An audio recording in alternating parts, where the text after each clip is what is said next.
بسم اللہ الرحمن الرحیم۔ السلام علیکم ورحمۃ اللہ وبرکاتہ۔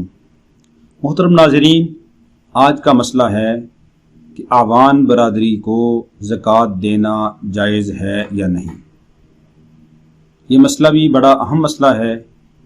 چونکہ ہند و پاک کے اندر اعوان برادری کی ایک کثیر تعداد موجود ہے، اور اعوان برادری کو زکوٰۃ دینا جائز ہے یا نہیں، اس کے بارے میں بہت سارے احباب نے یہ سوال پوچھا ہے، تو اس لیے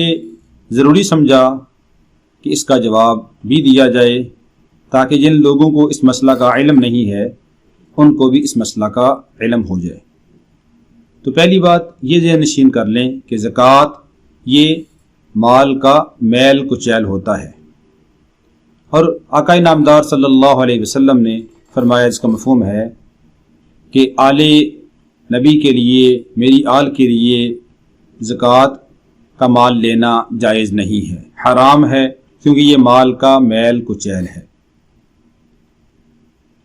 تو حضور پاک صلی اللہ علیہ وسلم بنو ہاشم میں سے ہیں، تو اس طرح بنو ہاشم، بنو عبد المطلب اور ان کی اولاد کو زکوٰۃ دینا جائز نہیں ہے، اور ان کے لیے زکوٰۃ لینا بھی جائز نہیں ہے۔ ایک دوسرے میں اعوان برادری والے، جنہیں علوی بھی کہا جاتا ہے، چونکہ اعوان حضرت علی رضی اللہ تعالیٰ عنہ کی اولاد میں سے ہیں، محمد بن حنفیہ رضی اللہ عنہ کی واسطہ سے حضرت علی کی اولاد ہیں، تو حضرت علی رضی اللہ تعالیٰ عنہ کی اولاد چاہے وہ فاطمی ہوں یا غیر فاطمی ہوں، تو وہ سادات میں سے ان کا شمار ہے، لہٰذا جب سادات میں سے ہیں تو ان کو زکوٰۃ لینا جائز نہیں ہے، اور ان اعوان برادری والوں کو، علویوں کو زکوٰۃ دینا بھی جائز نہیں ہے، زکوٰۃ ادا نہیں ہوگی،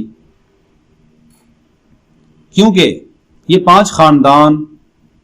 جو رسول پاک صلی اللہ علیہ وسلم کے معاون بنے بنو ہاشم میں سے، وہ 5 خاندان کون سے ہیں؟ حضرت آل علی، آل عباس، آل عقیل، آل جعفر اور آل حارث بن عبد المطلب۔ حضرت عبد المطلب کی جو اولاد ہیں، جنہیں بنو ہاشم کہا جاتا ہے، جو مسلمان ہوئے حضور پاک صلی اللہ علیہ وسلم کی، جنہوں نے اعانت کی، تو ان کو زکوٰۃ دینا جائز نہیں ہے۔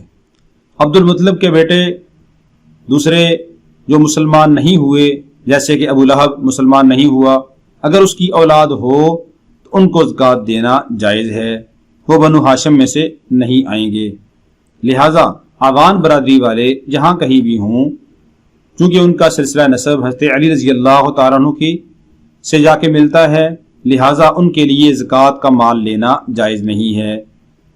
لہٰذا اس بات کا اہتمام کیا جائے کہ اپنی زکوٰۃ صحیح مصرف تک پہنچائی جائے، تاکہ عند اللہ وہ زکوٰۃ ادا ہو۔ اللہ رب العالمین ہم سب کو اس مسئلہ کو سمجھ کر اس پر عمل کرنے کی توفیق عطا فرمائے۔ السلام علیکم ورحمۃ اللہ وبرکاتہ۔